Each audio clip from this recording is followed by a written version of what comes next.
여섯군 본부 지하벙커, 작전 회의실, 벽면을 가득 채운 거대한 군사지도와 끊임없이 갱신되는 전술 데이터 화면이 방 안의 공기를 쇼처럼 차갑고 무겁게 짓눌고 있었다. 긴 회의 테이블 상석에는 여섯군 작전 사령관 박성준 중장이 앉아 있었고 그의 좌우로는 그의 충실한 수족이자 이 부대의 실세인 4명의 장군, 1명 5호장이 철옹성처럼 버티고 앉아 있었다. 그들의 견고한 권력 구도 속에서 테이블 가장 끝자리 마치 다른 세계의 사람처럼 보이는 한 여군 장교가 흐트러진 없는 자세로 앉아 있었다. 그 엄한 표정의 중년 여성, 새로 전입 온 한채린 대령이었다. 회의는 지루하게 이어지고 있었다. 그때 박성준 중장이 마치 기다렸다는 듯이 서류 파일 하나를 집어들었다. 그의 목소리에는 이제 막 도착한 이방인을 시험하려는 듯한 노골적인 비아냥이 담겨 있었다. 새로운 한채린 대령, 환영하오. 듣자 하니 어디 외진 곳에 있는 군수부대에서 오셨다고 들었는데 우리 사령부에 아주 귀중한 경험을 많이 가져다 주시겠고. 그의 말이 끝나자 5호장들이 약속이라도 한 듯 능글맞고 의미심장한 웃음을 터뜨렸다. 회의실의 모든 시선이 그들의 조롱의 중심이 된 한채린에게로 향했다. 박성준은 계속해서 그녀를 압박했다. 마침 우리의 새로운 군수 전문가에게 자문을 구할 사소한 문제가 하나 있고 지난주 전략 예비 물자 창고에 무기 현황 보고서가 숫자가 좀 맞질 않아. 강 소장 설명해 보시오. 5호장 중 한 명인 강 소장이 마치 미리 준비된 대본을 읽는 배우처럼 자신만만하게 이뤄졌다. 송구합니다. 중장님, 확인 결과 전산 시스템의 사소한 오류이었으 이미 조치했으며 보고서는 수정해서 다시 올리도록 하겠습니다. 사소한 오류라. 박성준은 만족스러운 미소를 지으며 고개를 끄다. 그리고는 다시 그의 진정 목표물인 한채린에게로 시선을 돌렸다. 그의 눈빛은 먹이감을 발견한 벼처럼 교활하게 빛나고 있었다. 한 대령 그 풍부한 군수 경험으로 볼 때 대전차 미사일 수십 발이 사라지는 사소한 시스템 오류에 대해 어떻게 생각하시오?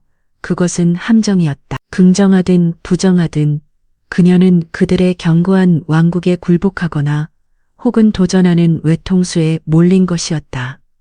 하지만 한채린의 목소리는 그 어떤 동료도 없이 평탄했다. 중장님, 규정상 전략무기 제거에 대한 그 어떤 불일치라도 즉시 감찰본부에 보고하고 조사를 위해 창고를 봉쇄해야 해비야.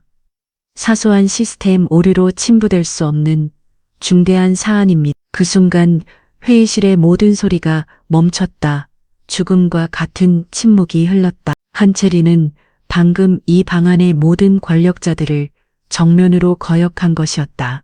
박성준 중장의 얼굴이 붉게 달아오르기 시작했다. 하지만 그는 소리치지 않았다. 그는 천천히, 아주 천천히 자리에서 일어나 그녀에게로 다가왔다. 그의 그림자가 그녀의 위로 드리워졌다. 그는 이빨 사이로 뱀처럼 슥슥거리는 목서기를 내뱉었다.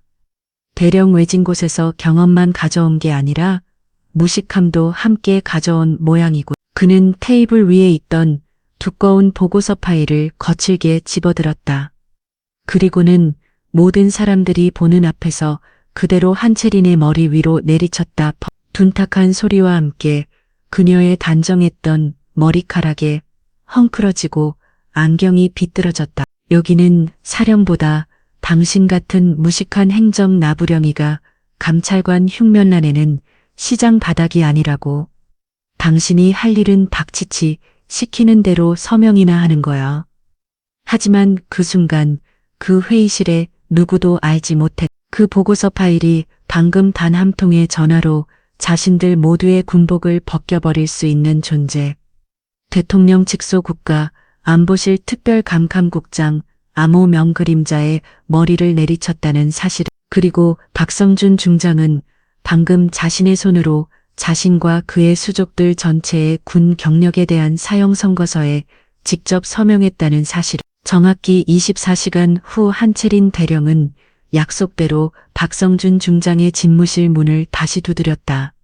그녀의 얼굴은 밤샘 작업으로 인해 창백하고 피곤해 보였지만 그녀의 두 손에 들린 보고서는 한치의 어차도 없이 완벽하게 정리되어 있었다. 그녀의 겉모습은 불가능한 영령 앞에서 최선을 다해 분투한 충실한 부하의 그것이었다. 박성준은 의자에 앉아 승리자의 여유로운 미소를 지으며 그녀를 맞아다. 그는 그녀가 둘 중 하나의 결과를 가져왔을 것이라고 확신했다. 시간에 좁혀 대충 훑어보고 모든 책임 소재를 떠안는 이상 없음. 서명을 받아왔거나 혹은 무능하게도 시간 안에 일을 끝내지 못했다는 변명을 늘어놓거나 어느 쪽이든 그는 그녀를 합법적으로 올감을 완벽한 명분을 손에 주게 되는 것이었다. 수고했소, 한대령. 그래, 결과는 어떤가? 별 문제 없겠지? 그는 짐짓 인자한 청물은요, 그녀가 내민 보고서를 받아들였다. 보고서의 맨 첫 장에는 그가 원했던 대로 차세대 K3일 다연장로 캐프 구매 계약서 최종 검토 결과 보고라는 제목 아래 적법 절차에 따라 계약 내용에 이상이 없음을 확인함이라는 문구가 선명하게 적혀 있었다. 그리고 그 아래에는 한채린 대령의 이름과 선명히 정자로 기입되어 있었다. 박성준의 입가에 만족스러운 미소가 번져 멍청한 년, 결국 제 스스로 무덤을 파는구나. 그는 속으로 회제를 불렀다. 이제 이 서류 한 장으로 앞으로 이 계약과 관련하여 발생하는 모든 문제는 최종 검토자인 그녀의 책임이 되었다. 하지만 그의 만족감은 보고서의 다음 장을 넘기는 순간 싸늘한 불안감으로 바뀌기 시작했다. 두 번째 장은 참고 미 수정 제한 사항이라는 제목의 첨부 문서였다. 한채리는 여전히 고개를 숙인 채 겁먹은 목소리로 말했다. 중장님, 보고서의 전체적인 내용과 법적 절차에는 아무런 문제가 없음을 확인했습니다만 제가 실무 경험이 부족하여 몇몇 아주 사소한 오타로 보이는 부분들을 발견했습니다. 워낙 중요한 계약이다 보니 혹시라도 나중에 문제가 될까 싶어 참고하시라고 따로 정리해 보았습니다. 부디 너그럽게 보아주십시오. 오타락. 박성준은 미간을 찌푸리며 그가 지적한 첫 번째 오토 항목을 읽었다. 참고 1을 계약 업체 KD 피스의 사업자 등록 번호 복책 3페이지에 기재된 사업자 등록 번호 올리 페이프심 다시 45-6890 국세청 공식 데이터 베이스에 등록된 동명의 방산업체 사업자 등록 번호 전 끝자리 번호 하나가 다른 단순 오토 가능성이 높으나 법적 효력을 위해 확인 및 수정이 필요함. 그것은 단순한 오토가 아니었다. 그것은 백성철의 처남이 운영하는 유령 회사의 사업자 번호였다. 한채리는 자신들이 작은 세탁을 위해 의도적으로 바꿔치기한 사업자 번호를 단순 오토하는 순진한 지적으로 정확하게 지포된 것이었다. 박성준의 등에서 식은땀 한 줄기가 흘러내렸다. 그는 제 태어난 척하며 다음 항목을 읽었다. 참고 이 자동조준 시스템 부품 단가 표기 오류 의심. 78페이지의 부품 단가표에 기재된 자동조준 시스템의 납품 당 5만 달러가 첨부단 시장조사 자료의 평균 단가 2만 달러와 현격한 차이를 보임. 이는 아마도 화폐 단위를 오기하거나 소수점 표기에 실수가 있었던 것으로 보임. 계약의 투명성을 위해 정확한 단가 확인 요망. 그건 역시 단순한 오류가 아니었다. 그것은 그들이 뇌물 자금을 조성하기 위해 부풀린 허위 계약금의 핵심 증거였다. 그녀는 표기 오류라는 완벽한 위장 아래 그들의 가장 민감한 부분을 예리한 칼날로 찔러온 것이었다. 마지막 탕목을 확인했을 때 박성준의 손은 미세하게 떨리고 있었다. 참고 3. 기술 자문료 지급 계좌 정보 불일치.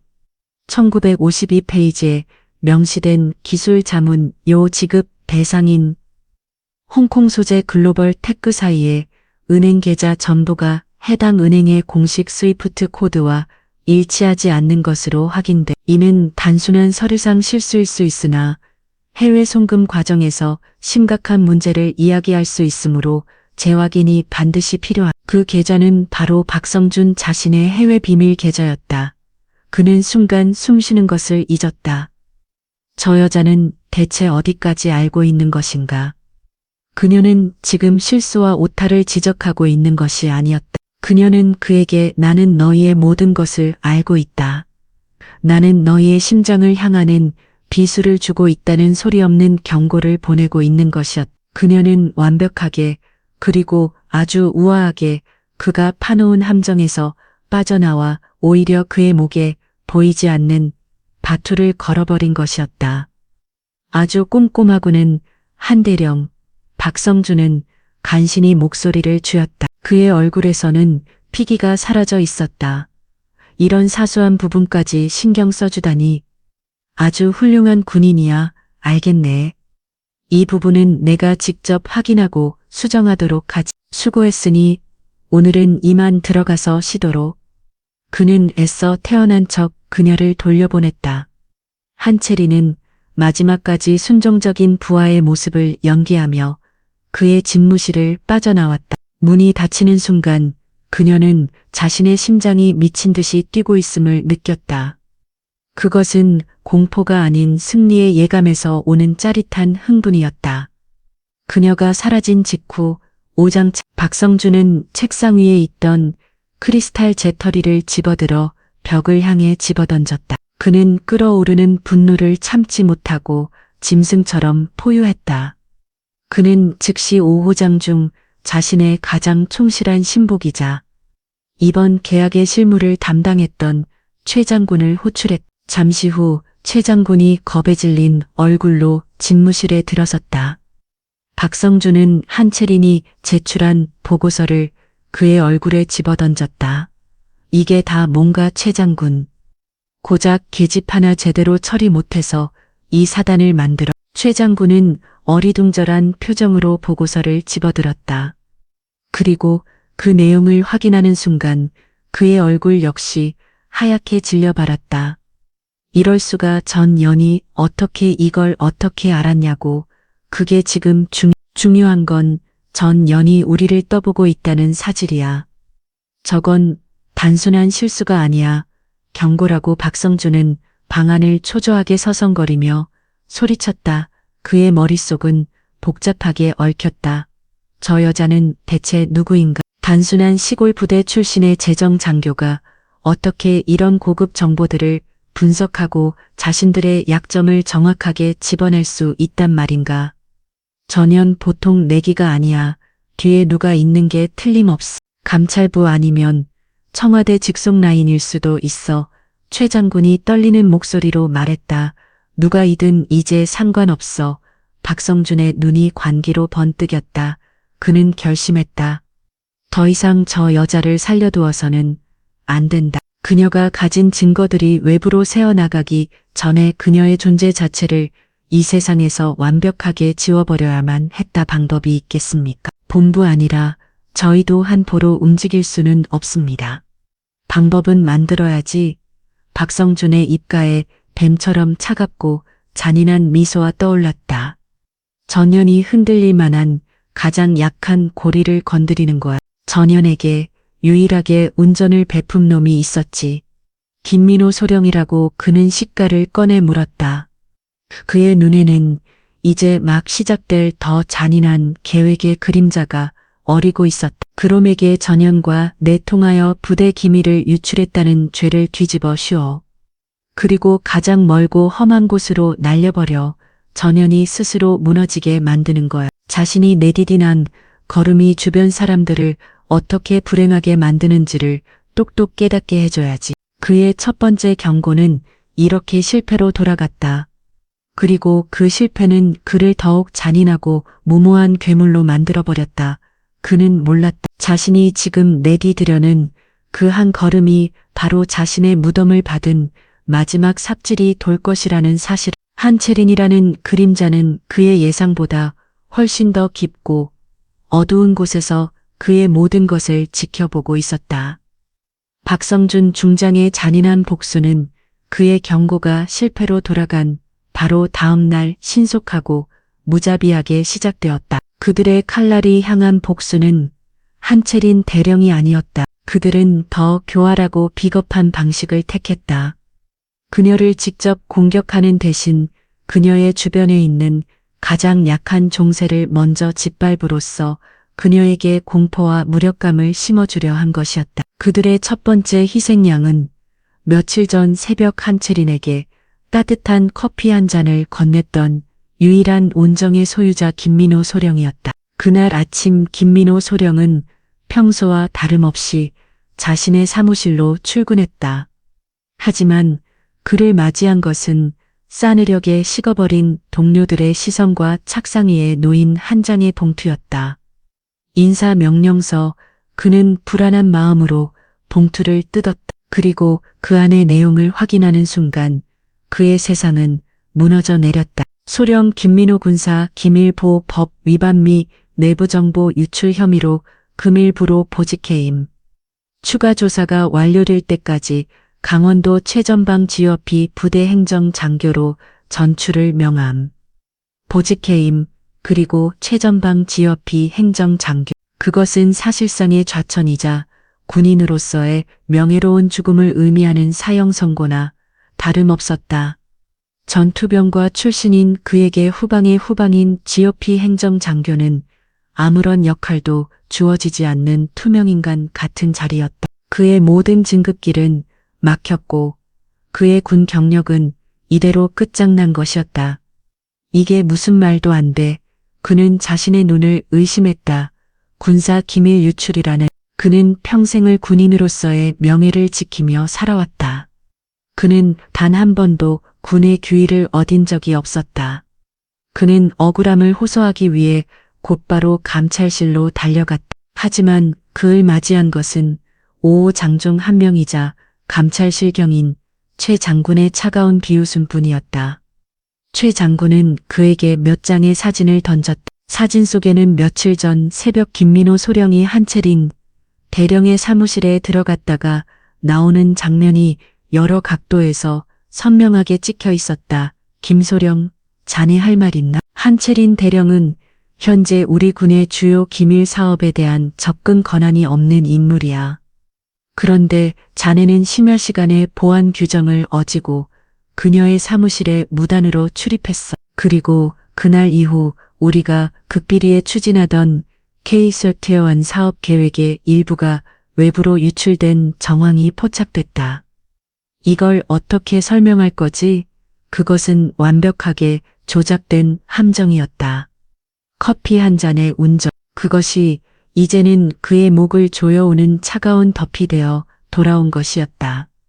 저는 그저 커피 김소령, 지금 장난하나? 그 커피 잔 아래 기밀 문서가 담긴 USB라도 숨겨져 있었던 건 아닌가. 그는 더 이상 아무런 변명도 할 수 없었다. 그들은 처음부터 그를 범인으로 만들 작정이었다. 그 어떤 증거도 그 어떤 신수도 저들의 거대한 권력 앞에서는 소용없었다. 그는 무력하게 자신의 모든 것이 무너져 내리는 것을 지켜볼 수밖에 없었다. 그날 오후 김민호 소령이 구격적인 자체를 당했다는 소문은 본부 전체에 삽시간에 퍼져나갔다. 사람들은 모두 그것이 누구를 향한 경고인지를 똑똑히 알고 있었다. 한채린 대령 그녀에게 보내는 박성준을 잔인하고 노골적인 메시지. 내게 밉보이면 내 주변 사람들부터 하나씩 이렇게 만들어버리겠다. 사람들은 이제 한채린을 이전보다 더욱 멀리했다. 그녀는 이제 단순한 기피 대상이 아니었다. 그녀는 주변 사람들에게 불행을 가져다 주는 살아있는 역병과 같은 존재가 되었다. 그녀와 눈이라도 마주치면 자신 역시 김민호 소령처럼 될지도 모른다는 공포가 본부 전체를 지배했다. 그날 저녁 한채린은 짐을 싸고 있던 김민호 소령을 그의 텅 빈 사무실로 찾아갔다.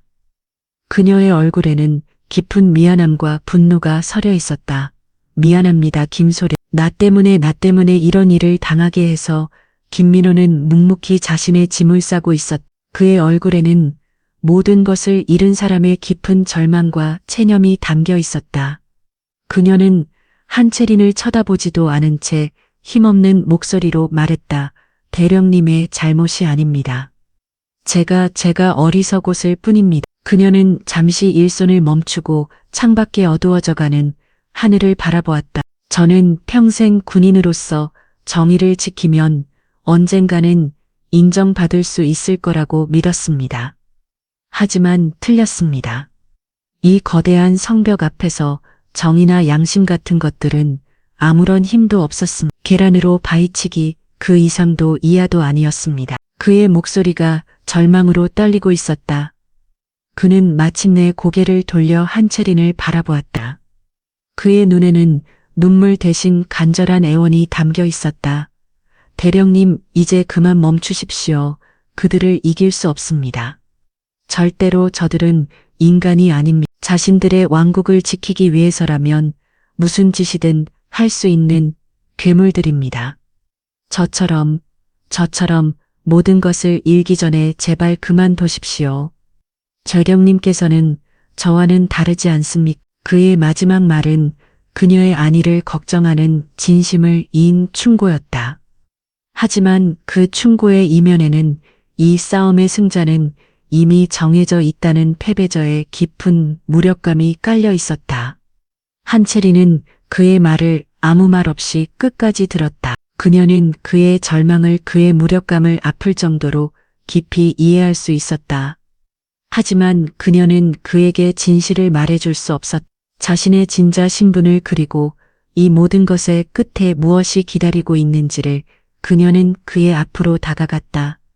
그리고는 그의 어깨를 단단히 잡았다. 그녀의 손길에는 연민을 넘어선 흔들림 없는 강한 의지가 담겨 있었다.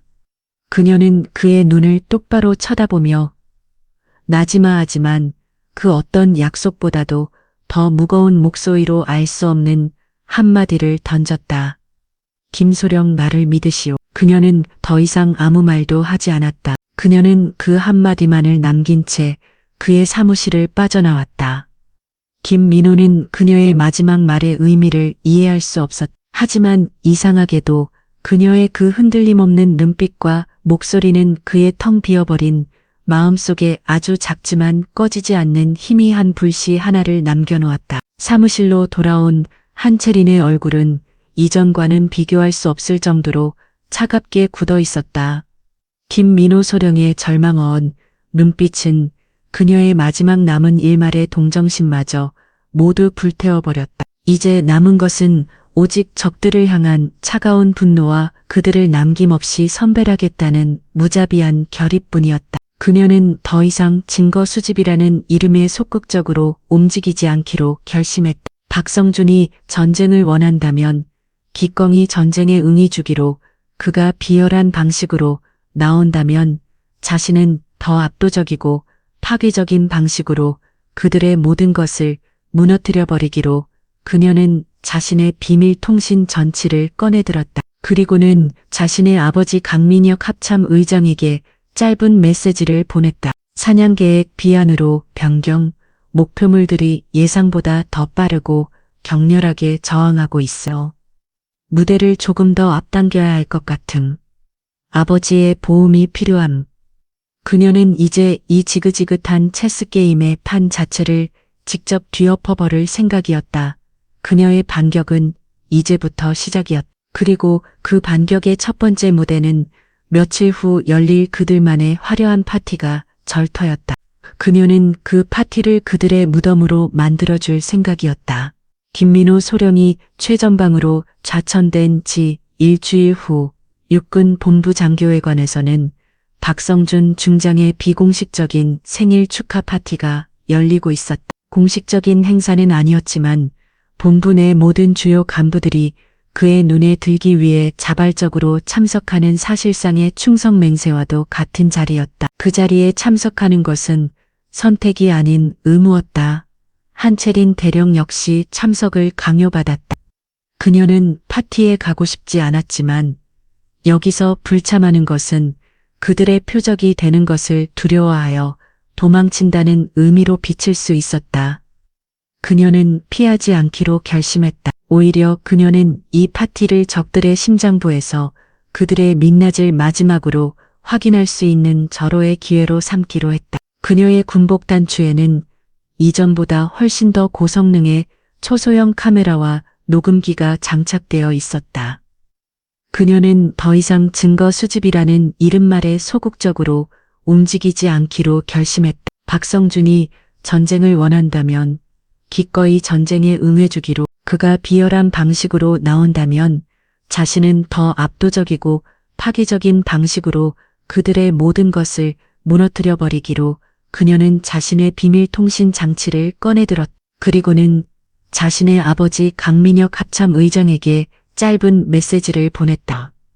사냥 계획 비하늘로 변경 목표물들이 예상보다 더 빠르고 격렬하게 저함하고 있음. 무대를 조금 더 앞당겨야 할 것 같음. 아버지의 도움이 필요함. 그녀는 이제 이 지긋지긋한 체스게임의 판 자체를 직접 뒤엎어버릴 생각이었다. 그녀의 반격은 이제부터 시작이었다. 그리고 그 반격의 첫 번째 무대는 며칠 후 열릴 그들만의 화려한 파티가 덜터였다.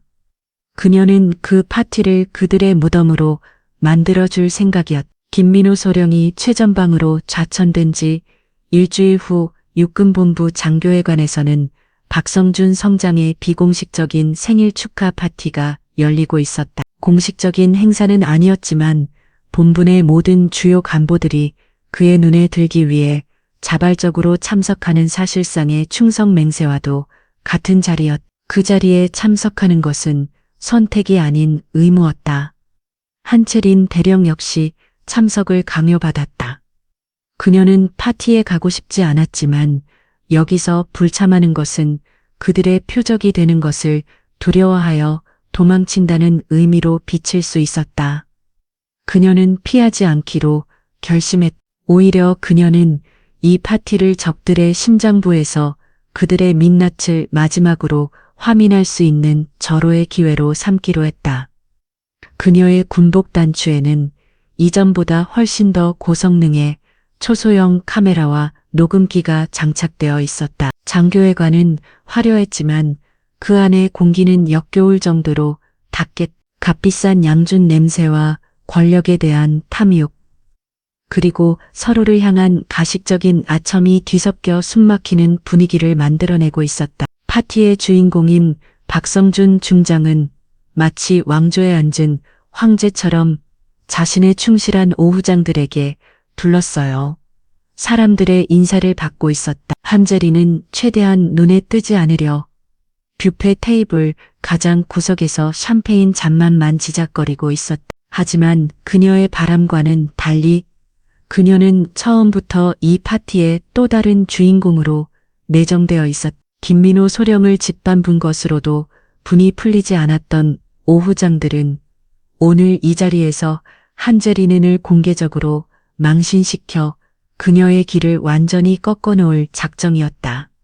그들의 계획은 마치 잘 짜인 각본처럼 차례대로 진행되었다. 첫 번째로 다가온 것은 오후장 중 가장 나이가 많고 교활한 강 소장이었다. 그는 인자한 선배인 척 걱정스러운 표정을 지으며 그녀에게 말을 걸었다. 한대령, 요즘 얼굴이 많이 상했어. 일이 힘든가 아니면 마음고생이 심한가? 그의 말은 위로의 형태를 띠고 있었지만 그 안에는 김민호 소령이 일 때문에 네가 괴로워하는 것을 알고 있다는 잔인한 조롱이 담겨 있었다. 괜찮습니다. 신경 써주셔서 감사합니다. 너무 혼자 끙끙 앓지 말라고. 여군이 그것도 나이 들어서까지 군 생활하는 게 얼마나 힘든 일인지 내가 잘 알지. 특히 당신 융통성 없이 원리 원칙만 따지는 사람은 이 험한 세상에서 살아남기 힘든 법이야. 안 그래? 그의 말은 이제 노골적으로 그녀의 나이와 성별을 공격하기 시작했다. 두 번째로 거구의 최 장군이 술에 취한 척 비틀거리며 다가와 그녀의 어깨를 일부러 세게 툭 쳤다. 그녀가 휘청거리자 그는 과장되게 웃으며 말했다. 어이구 미안합니다. 우리 한 대령님께서는 서류 작업만 하셔서 그런지 몸이 너무 약거리시네. 군인이 말이야. 그렇게 비실비실해서 어디 전전이라도 나면 총이나 들겠어. 그들의 적급한 도발은 계속되었다. 다른 두 명의 장군 역시 차례로 다가와 그녀의 출신 부대를 비하하거나 그녀의 외모를 품평하는 등 입에 담기 힘든 모욕적인 언사들을 쏟아냈다. 그들은 마치 굶주린 하이의 낫대처럼 홀로 서 있는 암사자를 둘러싸고 조금씩 그리고 지병되어 물어뜯고 있었다. 한채리는 그 모든 모욕을 마치 바위처럼 묵묵히 받아내고 있었다. 그녀는 대구하지도 자리를 피하지도 않았다. 그녀의 침묵은 그들은 관기를 더욱 부채질할 뿐이었다. 마침 이 잔혹한 연극의 마지막 주인공 박성준 중장이 모습을 드러냈다. 그래는 와인잔을 우아하게 흔들며 하이의 낫대에 중심부로 걸어 들어왔다. 그의 등장에 오호장들은 약속이라도 한 듯 길을 터주었다. 그 애는 한채린의 바로 앞에 멈춰졌다. 그 애는 마치 더러운 것을 보는 듯한 눈빛으로 그녀의 머리부터 발끝까지를 천천히 훑어보았다. 그리고는 비웃음을 머금은 채 아주 부드러운 목소리로 말했다. 한대령 오늘따라 유독 머리가 헝클어진 것 같군. 그의 말이 끝나기가 무섭게. 그와 그의 옆에 서 있던 4명의 오호장들의 손이 동시로 번개처럼 움직였다. 5개의 손이 마치 약속이라도 한 듯 한채린의 머리카락을 사방에서 동시에 거칠게 움켜쥐었다. 그리고 잡아당겼다. 마침내 한채린의 입에서 짧은 비명이 터져 나왔다. 도피가 뜯겨져 나가는 듯한 극심한 고통과 함께 그녀의 몸이 균형을 잃고 휘청거렸다. 그녀는 넘어지지 않기 위해 테이블 모서리를 간신히 붙잡았다. 파티장의 모든 소음이 멈췄다. 모두가 숨을 죽이고 이 믿을 수 없는 야만적인 환경을 지켜보았다. 대한민국 육군의 장성들이 공식적인 석상에서 동료 여군 장교의 머리채를 집단으로 붙잡고 있었다. 이것은 단순한 모욕이 아니었다. 이것은 명백한 폭력이자 한 인간의 존엄성에 대한 완전한 파괴 행위였다. 박성준은 그녀의 귓가에 뱀처럼 속삭였다. 그의 목소리에는 자신의 생리를 확신하는 자의 잔인한 희열이 가득했다. 이게 바로 분수도 모르고 날뛰는 것들을 우리가 환영하는 방식이다. 알겠. 다른 장군이 거들었다. 그의 목소리에는 경멸이 가득했다. 대령이라는 사람이 꼬리 꼭 집어먹는 거지. 할망국한테. 그들은 한참 동안 그녀의 머리채를 접고 흔들며 말수들의 힘을 과시했다.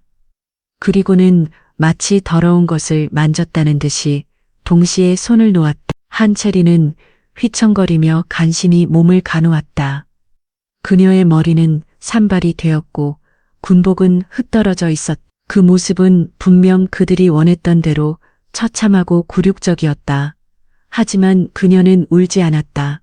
그녀는 소리치지도 저항하지도 않았다. 그녀는 천천히 아주 천천히 허리를 펼다. 그녀는 흩떨어진 머리카락을 아무렇지도 않다는 듯이 손으로 쓸어 넘겼다. 그리고는 헝클어진 군복의 옷깃을 한치의 오차도 없이 다시 단정하게 바로잡았다. 그리고는 마침내 고개를 들었다. 그녀는 자신을 둘러싸고 있는 5명의 괴물들을 한 사람 한 사람 아주 천천히 눈을 마주쳤다. 그녀의 눈빛을 마주한 오호장들은 자신들도 모르게 움직였다. 그녀의 눈에는 더 이상 분노나 굴욕감이 담겨 있지 않았다. 그녀의 눈은 텅 비어 있었다. 그것은 마치 죽은 사람의 눈빛처럼 그 어떤 감정도 느껴지지 않는 깊이를 알 수 없는 심연과도 같았다. 하지만 바로 그 텅 빈 눈빛이 그 어떤 분노의 눈빛보다도 더 소름 끼치도록 무서웠다. 그것은 이미 상대를 인간으로 취급하기를 보셔한 오직 제거해야 할 목표물로만 인식하는 냉혹한 암살자의 눈빛이었다. 그녀는 아무 말도 하지 않았다. 그녀는 그저 그들의 얼굴을 그들의 눈빛을 그리고 그들의 비열한 미소를 자신의 뇌리에 영원히 지워지지 않을 사진처럼 하나씩 각인시키고 있었다. 그리고는 몸을 돌려 다시 한번 파티장을 빠져나갔다. 이번에야말로 진짜 전쟁을 시작하기 위해서 그녀의 등 뒤로 5마리의 하얀 아들은 자신들이 방금 잠자는 호랑이의 코털이 아닌 용이 영인을 건드렸다는 사실을 꿈에도 알지 못한 채 승리의 웃음을 터뜨리고 있었다. 그 웃음소리가 곧 그들의 장송곡이 덜 터였다. 장교회관의 화려한 불빛과 소음을 등지고 나온 한채린 대령의 발걸음은 조금의 흐트러짐도 없었다. 그녀는 자신의 숙소로 향하지 않았다. 그녀의 발길이 향한 곳은 본부 건물의 가장 깊숙하고 어두운 곳에 위치한 그녀 자신의 사무실이었다. 그녀의 왕국이자 그녀의 작전 통제실이었다. 그녀는 사무실 문을 열고 안으로 들어서었다. 불을 켜지 않았다. 창문으로 희미하게 스며드는 달빛만이 방 안의 서류 덤미와 책장들을 유령처럼 비추고 있었다. 그녀는 문을 잠그고 의자에 깊숙이 몸을 묶었다. 어둠 속에서 그녀는 눈을 감았다. 그녀의 머릿속에서는 방금 전에 끔찍했던 기억이 마치 고장난 필름처럼 반복해서 재생되고 있었다. 자신을 향해 쏟아지던 경념적인 시선들, 적급한 농담과 모욕적인 언사들, 그리고 마지막으로 자신의 머리채를 움켜쥐던 5개의 손과 그들의 비열한 울음소리. 그녀는 분노하지 않았다. 눈물도 흘리지 않았다. 그녀의 심장은 이상할 정도로 고요하고 차분했다. 마치 거대한 폭풍이 몰아치기 직전의 바다처럼. 지난 몇 달간 그녀는 굴복하는 척 연계하며 그들의 자비와 이성을 기대했다.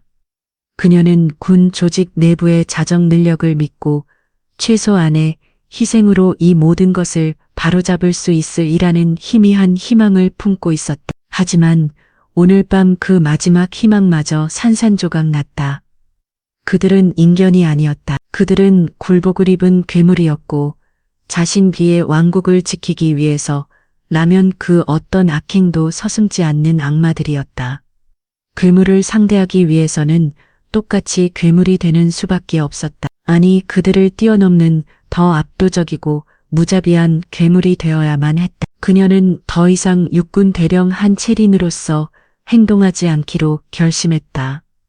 육군 대령 한채린은 방금 전 그 파티장에서 그들의 손에 의해 모욕당하고 짓밟히고 죽었다.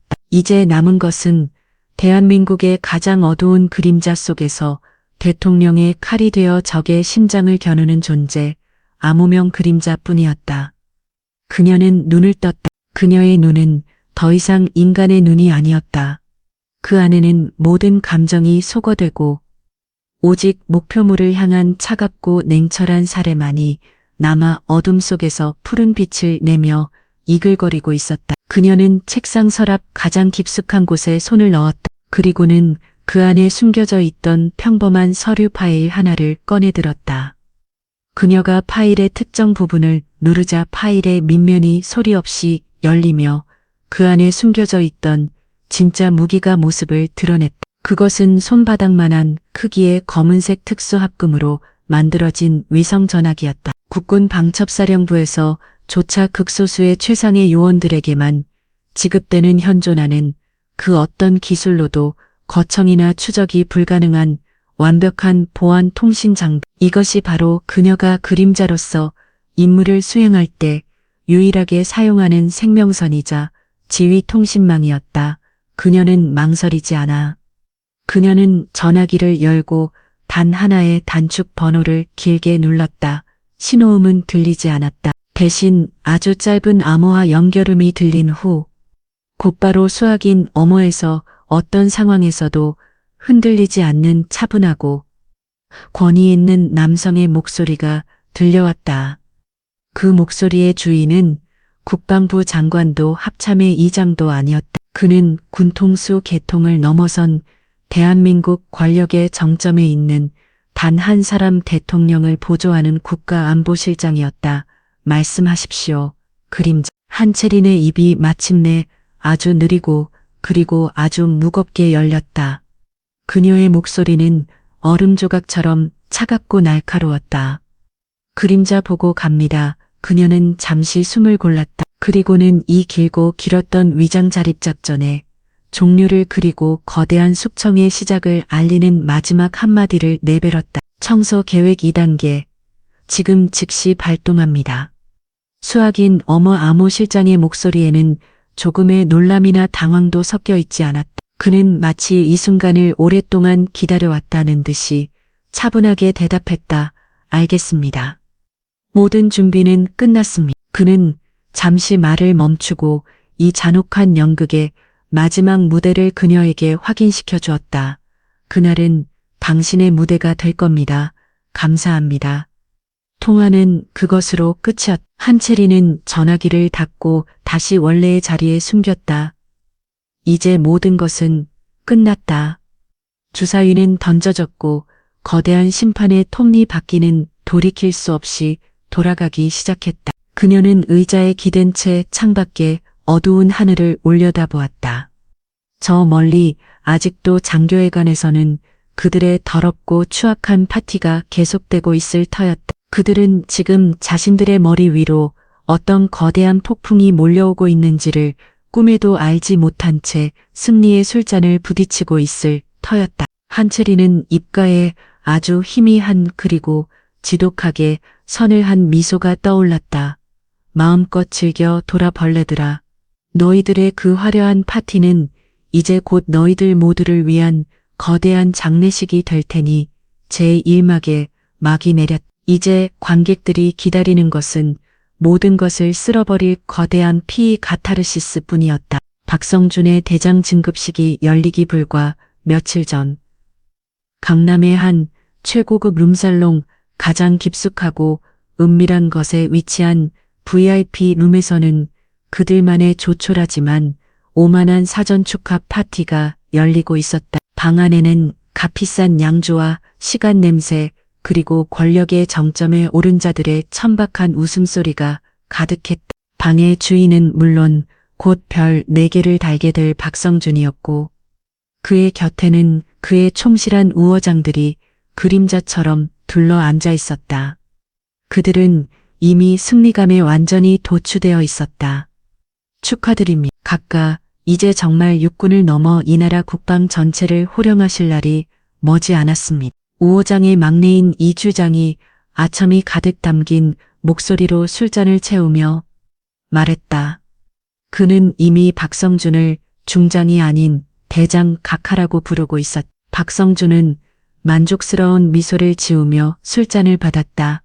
김 부장 너드는 소리 좀 하지 마. 아직 공식 임명장이 나온 것도 아닌데.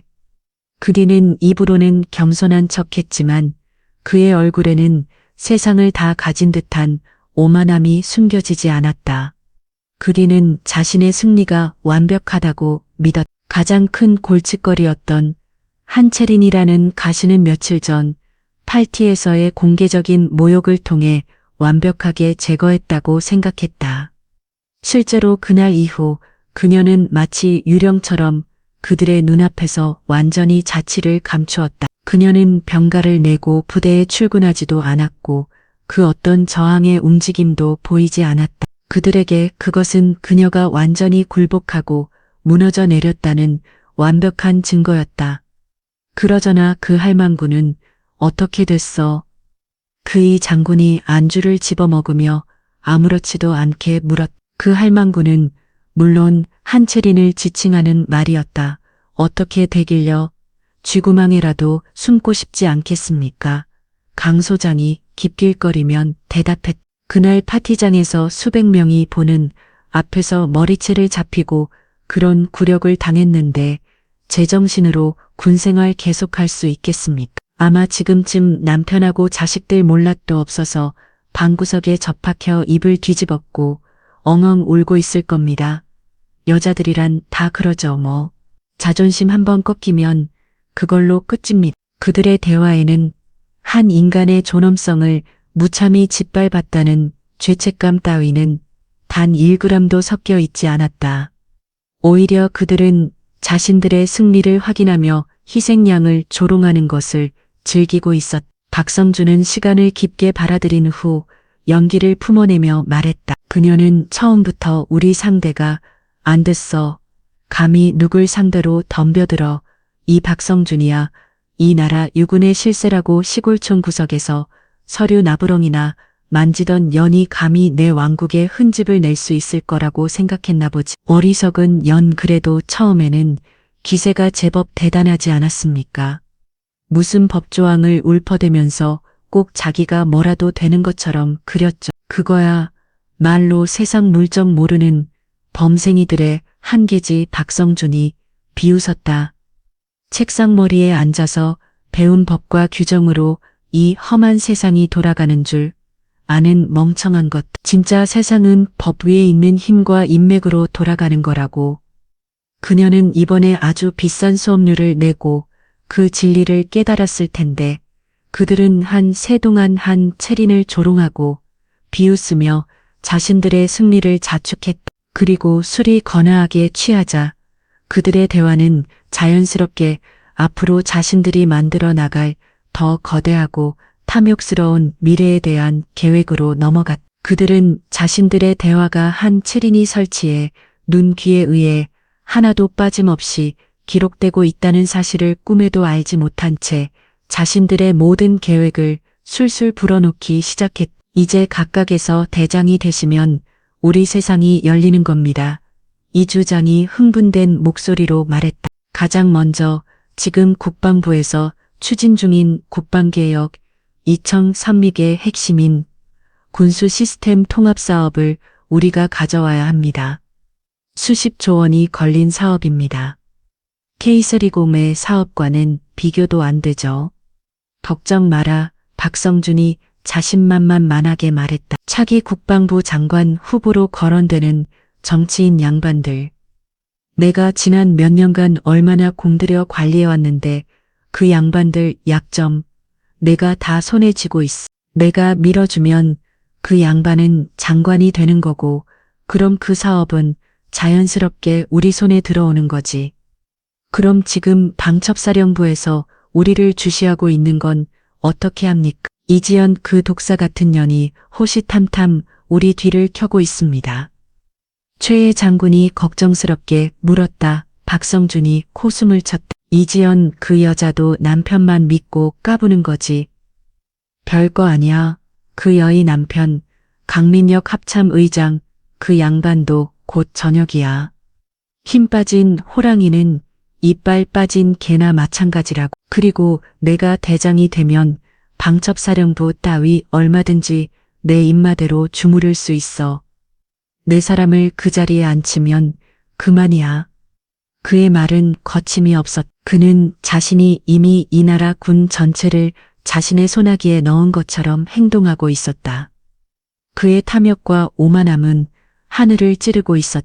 그들은 밤이 깊어가는 줄도 모르고 자신들의 범죄 계획을 떠들어댔다. 차기 합참의장 후보를 누구로 밀어줄 것인지, 어느 방산업체에 특혜를 주고 얼마의 리베이트를 받을 것인지, 심지어는 눈의 가시 같은 반대파들을 어떻게 숙청할 것인지에 대한 구체적인 계획까지. 그들의 그 모든 대화는 테이블 웨이 와인병에 교묘하게 위장되어 설치된 초소형 도청 장치를 통해 실시간으로 서울 외곽의 한 비밀 안가로 전송되고 있었다.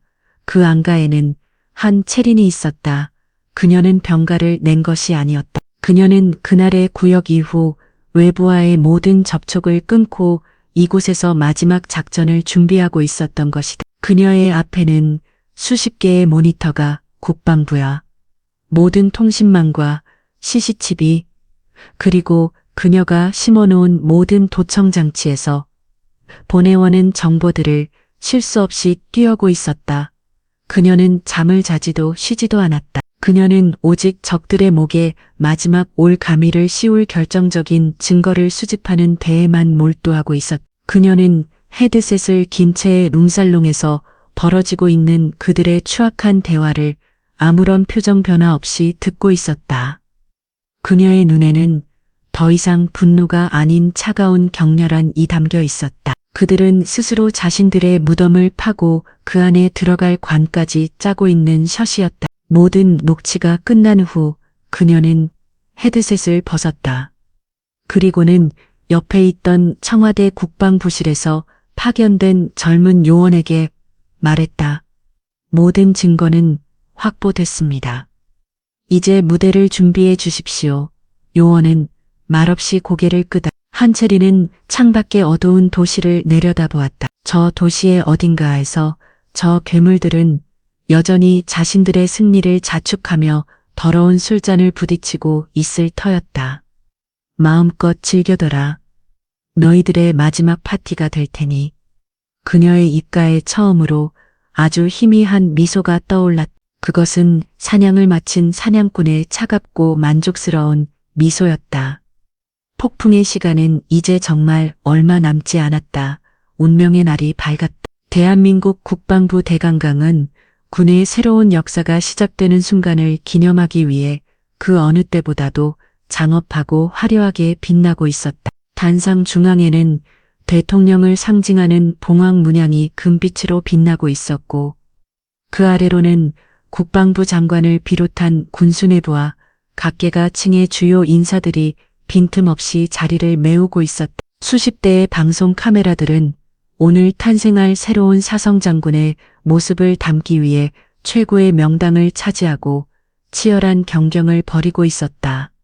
이 모든 영광의 중심에 박성준 중장이 서 있었다. 그는 가치급된 반짝이는 4개 별이 달린 대장 예복을 입고 있었다. 그의 얼굴은 감격과 자부심 그리고 마침내 권력의 정점에 올랐다는 오만함으로 상기되어 있었다. 그는 연신 미소를 지으며 자신을 향해 쏟아지는 축하 인사와 박수갈채를 만끽하고 있었다. 그는 자신의 인생에서 가장 빛나는 순간을 즐기고 있었다. 그 빛이 사실은 자신을 태워버릴 지옥의 불길이라는 사실을 꿈에도 알지 못한 채 그의 충실한 오호장들 역시 가장 좋은 자리에 나란히 앉아 마치 자신들의 일인 것처럼 기쁨을 나누고 있었다. 그들은 서로 눈빛을 교환하며 자신들의 세상이 마침내 도래의 스물을 자주했다. 그들의 머릿속에서 한채린이라는 이름은 이미 까맣게 잊힌 지 오래였다. 그녀는 그저 자신들의 위대한 승리를 위한 여정에서 스쳐 지나간 사소하고 귀찮았던 장애물에 불과했다. 군악대의 웅장한 연주가 울려 퍼지고 마침내 행사의 마지막 순서가 다가왔다. 국방부 장관이 대통령을 대신하여 새로운 대장의 어깨에 빛나는 별을 달아주는 영광스러운 임명식이었다. 국방부 장관이 하얀 장갑을 끼운 손으로 벨벳 쿠션 위에 놓인 사성 장군 계급장을 조심스럽게 집어들었다. 그는 인자한 미소를 지으며 박성준의 앞으로 다가갔다. 박성준은 벅차오르는 감정을 억누르며 경건한 표정으로 고개를 숙였다. 강당 안에 모든 사람들이 숨을 죽였다. 모든 카메라 플래시가 바로 그 역사적인 순간을 담기 위해 준비되었다. 장관의 손이 박성준의 어깨를 향해 천천히 내려가던 바로 그 순간. 강당 뒤편 굳게 닫혀 있어야 거대한 중앙 출입문이 마치 장엄한 연극에 막이 오르듯 아주 느리고 묵직하게 안쪽으로 열리기 시작했다. 그 불길한 소리의 강당 안에 모든 사람들이 약속이라도 한 듯 일제히 뒤를 돌아보았다. 장관은 당황하여 손을 멈췄고 박성준은 자신의 인생 최고의 순간을 방해한 불청객을 향해 차증 섞인 표정으로 미간을 찌푸렸다. 문이 완전히 열리고 그곳에는 한 무리의 사람들이 서 있었다. 가장 앞에선 사람은 여성이었다. 하지만 그녀는 군복을 입고 있지 않았다. 그녀는 몸에 완벽하게 맞는 날카로운 검은색 정장 차림이었다. 그 어떤 군복보다도 더 위압적이고 권위 있는 갑옷처럼 보였다. 그녀의 얼굴에는 화장기가 없었지만 그 어떤 배우보다도 더 강렬한 존재감을 뿜어내고 있었다. 그녀의 차가운 눈빛은 강당 안에 그 어떤 사성 장군보다도 더 무겁게 공간 전체를 압도했다. 한채린 며칠 전 그들에게 처참하게 짓밟혀다고 생각했던 바로 그 여자였다. 박성준과 오호장들의 얼굴이 순간 돌처럼 굳어졌다. 전 연희 왜 여기에 그들은 외가상관을 이해하기를 거부했다. 하지만 진짜 충격은 그녀의 뒤에 서 있는 사람들이었다. 그들은 군복을 입고 있지 않았다. 그들은 하나같이 귀에 통신 장비를 꽂고 품판에는 무기를 숨기고 있을 법한 날카로운 눈빛의 건장한 남성들이었다. 그들은 군인이 아니었다. 그들은 대통령의 그림자라 불리는 국가안보실 직속의 최정예 경호요원들이었다. 청와대의 사람들이 왜 여기에 한 체리는 망설이지 않았다. 그녀는 마치 자신의 무대에 오르는 주인공처럼 당당하고 흩떨어진 없는 걸음으로 강당 중앙의 통로를 따라 단상을 향해 걸어오기 시작했다. 그녀의 구두굽이 대리석 바닥에 부딪히는 소리는 똑같 마치 사형수의 심장을 향해 다가오는 심판의 발걸음 소리처럼 강당 안에 차갑게 울려 퍼졌다. 그녀가 지나가는 길 양옆으로 사람들이 모세의 기적처럼 갈라졌다. 그들은 저 여자가 누구인지 왜 저런 모습으로 이 신성한 장소에 나타났는지 알 수 없었지만 감히 그녀의 앞을 막아설 엄두를 내지 못했다. 그녀에게서는 평범한 대령에게서는 결코 느낄 수 없는 범접할 수 없는 권위와 살기가 뿜어져 나오고 있었다. 저 여자를 막아 당장 끌어내 정신을 차린 박성준이 단상 아래에 있던 헌병들에게 고함을 쳤다. 하지만 헌병들은 움직이지 못했다. 그들의 앞을 청와대 경호원들이 얼음 같은 눈빛으로 가로막고 있었기 때문이다. 대통령의 명령에 따른 공무집행 중이다. 방해하는 자는 현행범으로 체포한다. 대통령 그 단어가 나오는 순간 강당은 거대한 충격에 휩싸였다. 한채리는 마침내 단상 아래에 도착했다. 그녀는 계단을 올라 자신의 인생을 짓밟으려 했던 5명의 괴물들, 그리고 그들의 어리석은 왕 박성준의 바로 앞에 섰다. 그녀는 더 이상 그들에게 짓밟히던 무력한 대령이 아니었다. 그녀는 이제 그들의 모든 것을 빼앗기 위해 돌아온 차갑고 무자비한 심판관이었다. 그녀의 등장과 함께 화려했던 진급식은 이제 피할 수 없는 잔혹한 처형식으로 그 막을 올리고 있었다. 모든 배우는 무대 위에 올랐고 관객들은 자리에 앉았다. 이제 남은 것은 주인공의 첫 번째 대사분이었다. 단상 위, 시간은 멈춘 듯다. 국방부 장관은 손에 든 사성 장군 계급장을 어찌할 줄 몰라 했고 박성준과 그의 5호장들은 유령기라도 본 것처럼 새하얗게 질린 얼굴로 자신들의 바로 앞에 서 있는 한채린을 멍하니 바라보고 있었다. 강당을 가득 메운 수백 명의 하객들과 기자들 역시 이 전례 없는 상황에 숨을 죽인 채 다음 순간에 무슨 일이 벌어질지를 지켜보고 있었다. 그 숨막히는 정적을 깬 것은 한채린이었다. 그녀는 더 이상 단상 아래에 이방인이 아니었다. 그녀는 천선히 그리고 당당하게 단상 위로 올랐었다. 그녀는 겁에 질린 박성준의 옆을 마치 길가의 돌멩이를 지나치듯 무심하게 지나쳐 연설대 중앙에 섰다. 그리고는 사회자가 사용하던 마이크를 자신의 입안으로 가져왔다. 지직하는 작은 소음과 함께 그녀의 목소리가 강당 전체에 울려 퍼졌다. 그녀의 목소리는 차갑고 낮았지만 그 어떤 장군의 호령보다도 더 무겁고 날카로운 권위가 담겨 있었다. 제 소개를 하겠습니다. 그녀는 강당 안의 모든 사람들을 한 사람 한 사람 천천히 훑어보았다. 그리고는 자신의 진짜 신분을 이 거대한 연극의 제목을 직접 밝혔다. 저는 대통령 직속 국가안보실 특별감찰국장 한채린입니다. 특별감찰국장, 국가안보실. 그 단어들이 그녀의 입에서 나오는 순간 강당 안은 거대한 충격의 파도에 휩싸였다. 군 내부의 그 어떤 감찰기관보다도 위에 있는 오직 대통령의 직속 망령만을 받는 비밀 조직. 군 내부의 거악을 척결하기 위해 때로는 법을 넘어선 권한까지 부여받는다고 알려진 전설 속의 그림자 부대. 그 부대의 수장이 바로 저 여자란 말인가. 박성준과 오호장들의 얼굴에서 마지막 남은 핏깊게 맞아 사라졌다. 그들은 자신들이 지난 몇 달간 누구를 상대로 끔찍한 짓을 저질러 왔는지를 이제 얕게 달았. 그들은 자신들이 사냥한 것이 단순한 사슴이 아니라 용의 영리를 건드린 것이나 다름없다는 것을 깨달았다. 한채리는 계속해서 말을 이었다. 그녀는 품에서 대통령의 직인이 선명하게 찍힌 공식 문서를 꺼내들어 보였다. 저는 오늘 대통령 각하의 직접 명령에 따라 이 자리에 섰습니다. 임무는 단 하나, 군의 명예를 더럽히고 국가 안보를 좀막는 내부의 적들을 이 자리에서 여러분 모두가 보는 앞에서 심판하는 것입니다. 그녀의 선언은 사형 집행인이 내리는 마지막 선고와도 같았다. 그녀는 손짓을 했다. 그녀의 신호에 따라 단상 뒤편 박성준의 화려한 업적을 찬양하기 위해 준비되었던 거대한 스크린이 지직거리는 소리와 함께 켜졌. 그리고 그 화면에 나타난 첫 번째 증거는 그 자리에 있던 모든 사람들을 경악하게 만들었다. 화면에는 며칠 전 열렸던 그 구룩의 파티 현장이 고화질 영상으로 생생하게 재생되고 있었다.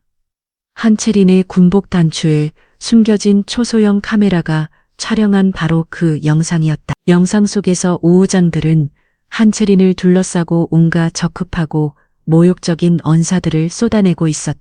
그들의 목소리는 당당의 고성능 스피커를 통해 너무나도 선명하게 울려 퍼졌다. 여군이 그것도 나이 들어서까지 군생활하는 게 얼마나 힘든 일인지 내가 잘 알. 특히 당신처럼 융통성 없이 원리 원칙만 따지는 사람은 이 험한 세상에서 살아남기 힘든 법이야. 군인이 말이야. 그렇게 비실비실해서 어디 전쟁이라도 나면 총이나 제대로 들겠어? 그리고 마침내 박성준이 등장했다. 영상 속에 그는 지금 단상 아래에서 귀참하게 떨고 있는 모습과는 달리 세상을 다 가진 듯한 오만한 미소를 든 채 한채린의 머리채를 움켜주었다. 한대령, 오늘따라 유독 머리가 헝클어진 것 같군. 그의 말이 끝나기가 무섭게 5명의 장성이 한 명의 여군 대령의 머리채를 집단으로 잡아당기는 그 야만적이고 충격적인 장면이 거대한 스크린 가득 클로즈업되었다. 강당안은 이제 침묵을 넘어선 거대한 분노의 함성으로 들을 길이 시작했다. 저게 장성이 할진가? 인간 쓰레기들 당장 전원들의 군복을 벗겨라. 기자들의 카메라 플래시가 미친 듯이 터져나왔다. 그들은 이 역사의 길이 남을 추악한 스캔들을 단 1초도 놓치지 않기 위해 셔터를 눌러댔다. 스크린 속의 영상은 계속되었다. 5명의 장성들은 쓰러지려는 한채린을 비웃으며 짐승 같은 말들을 쏟아냈다. 이게 바로 분수도 모르고 날드는 것들을 우리가 환영하는 방식이다. 알겠나? 대령이라는 사람이 꼬리 꼭 집없는 거지. 할만 구간 내 그들의 목소리가 울려 퍼질 때마다 단상 아래 서 있던 오호장들의 얼굴은 잿빛으로 변해갔다. 그들은 고개를 숙인 채 온 몸을 부들부들 떨고 있었다. 그들의 화려했던 명예와 권위는 지금 이 순간 자신들이 뱉어던 더러운 말들에 될 실시간으로 조각나고 있었다. 박성준은 두 손으로 귀를 막았다. 그대는 자신의 추악한 목소리를, 자신의 야만적인 모습을 더 이상 보고 들을 수가 없었다. 하지만 소용없었다. 그 영상은 그의 눈과 귀를 넘어 그의 영혼에 영원히 지워지지 않을 주홍글씨처럼 새겨지고 있었다. 영상이 끝나자 한채린은 마이크를 다시 잡았다. 그녀의 목소리는 방금 전 영상 속에서 굴욕을 당하던 그 무력한 피해자의 목소리가 아니었다. 그녀의 목소리는 이제 모든 것을 끝내기 위해 돌아온 냉혹한 심판관의 목소리였다.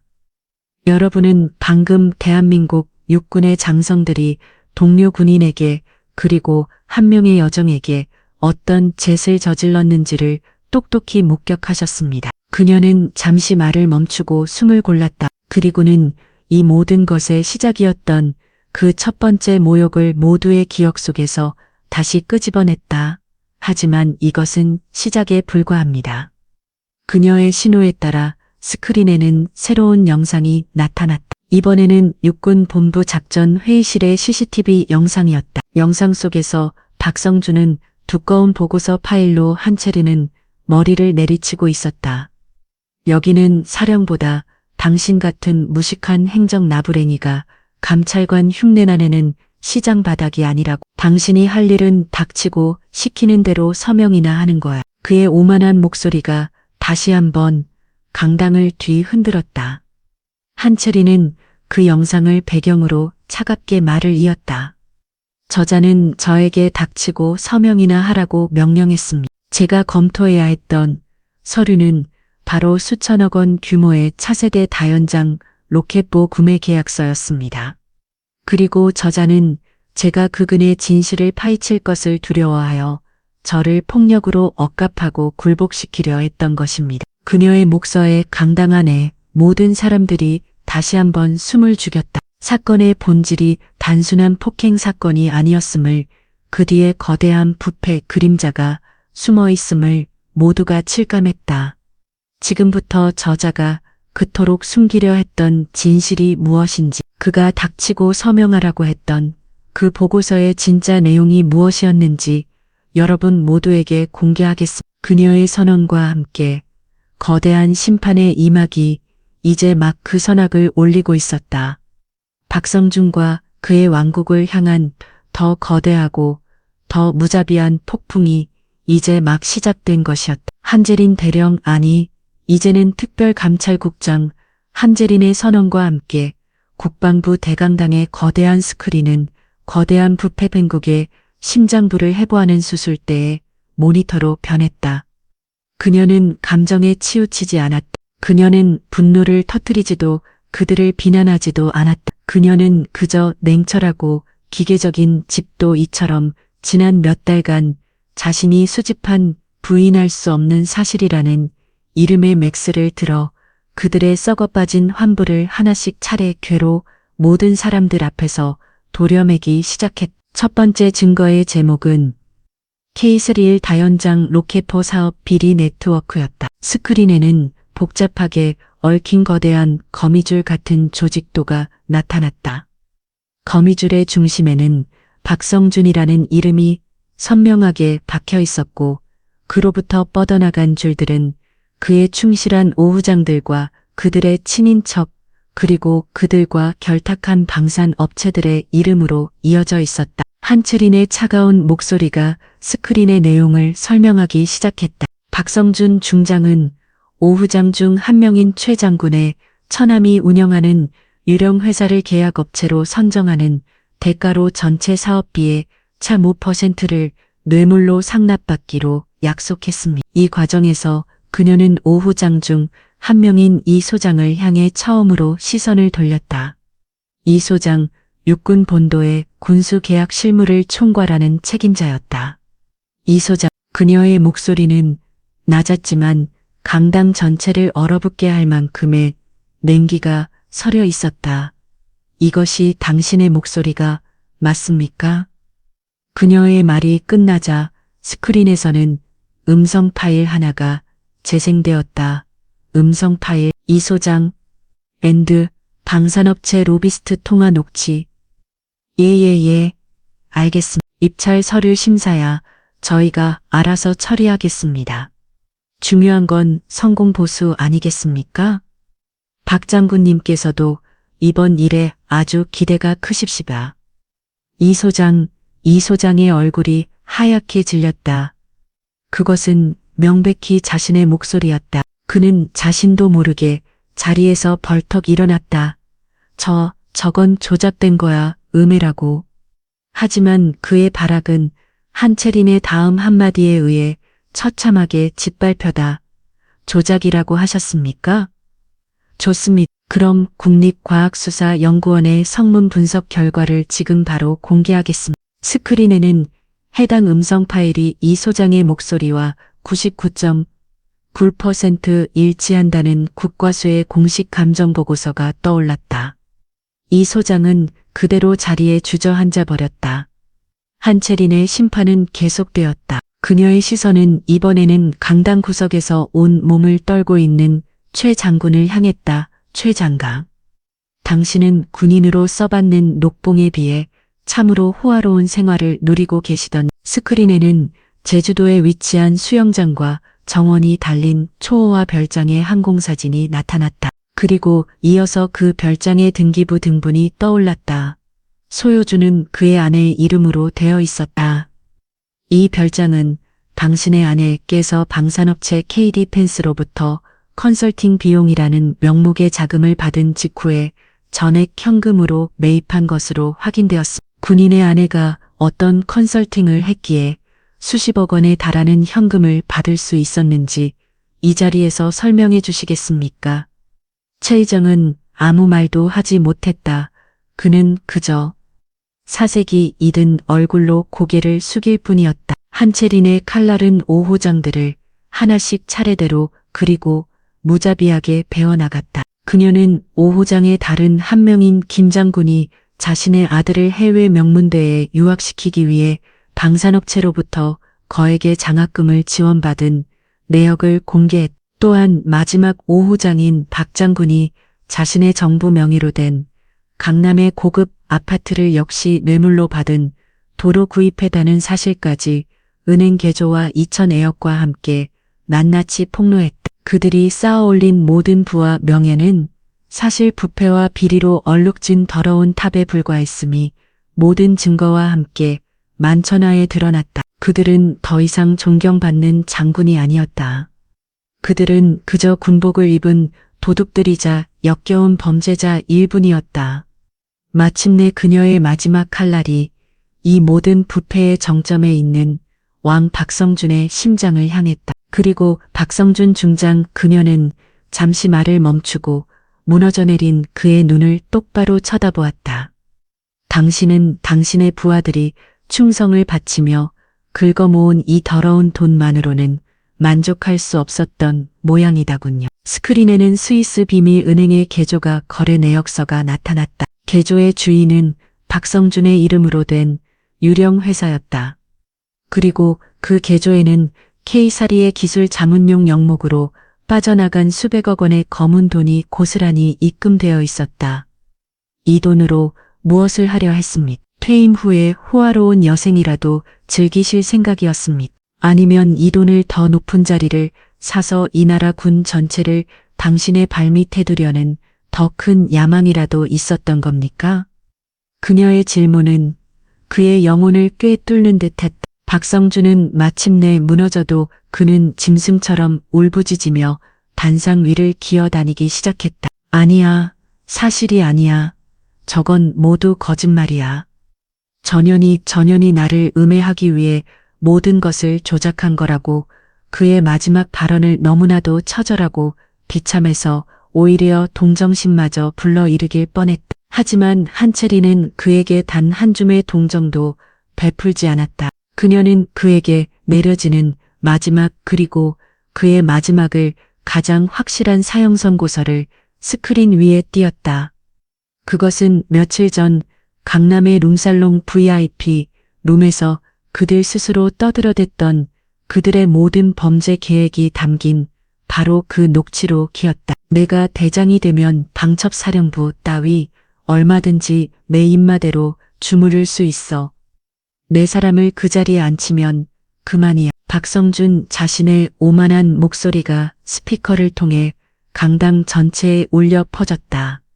차기 국방부 장관 후보로 거론되는 정치인 양반들. 내가 지난 몇 년간 얼마나 공들여 관리해 왔는데 그 양반들 약점 내가 다 손에 쥐고 있어. 그의 목소리가 울려 퍼질 때마다 하객석에 앉아 있던 몇몇 정치인들의 얼굴이 하얗게 질렸다. 한채린 그녀는 이미 끝났어. 내 진급식이 끝나면 아무도 모르게 아주 조용해. 그리고 완벽하게 청소해버릴 거다. 그의 마지막 목소리, 그것은 그가 자신의 입으로 자신의 모든 범죄를 자평하고 자신의 사형 선고서에 직 서명하는 완벽한 증거였다. 녹취록 재생이 끝나자 강당 안에는 그 어떤 소리도 들리지 않았다. 오직 바닥에 엎드려 아이처럼 서럽게 울부짖는 한때 왕이라 불렸던 남자의 비참한 울음소리만이 공허하게 울려 퍼지고 있었다. 증거의 폭풍은 이렇게 모든 것을 쓸어버렸다. 더 이상 그 어떤 변명도 그 어떤 저항도 무의미했다. 남은 것은 오직 법의 이름으로 내려질 차가우의 심판뿐이었다. 한채린의 복수는 이렇게 완벽하게 그리고 아주 처참하게 완성되었다. 증거의 폭풍이 휩쓸고 지나간 국방부 대강당에는 폐허와도 같은 침묵만이 감돌았다. 단상의 스크린에 떠있는 녹취록이라는 선명한 글자는 이제 막 종말을 맞이한 한 왕국의 묘비명처럼 보였다. 바닥에 엎드려 울부짖던 박성준은 이제 울음마저 그친 채 턱린 눈으로 허공만 응시하고 있었다. 그의 오호장들 역시 자신들의 조예가 만천하에 드러났다는 충격과 곧 닥쳐올 파멸에 대한 공포 속에서 넋이 나간 인형처럼 굳어 있었다. 그 길고 길었던 침묵을 깬 것은 단상 위에 서 있던 한채린의 마지막 한마디였다. 그녀는 더 이상 마이크를 사용하지 않았다. 그녀는 자신의 차가운 육성만으로 이 끔찍한 연극의 마지막 막을 올렸다. 집행. 그녀의 그 짧고 단호한 명령은 마치 신호탄과도 같다. 그녀의 말이 떨어지기가 무섭게 강당의 모든 출입문이 안쪽이 아닌 바깥쪽에서부터 동시에 꽁음과 함께 열려져 쳐졌다. 그리고 그 문들로 지금까지 외부에서 대기하고 있던 또 다른 심판자들이 성난 파도처럼 밀려들어오기 시작했다.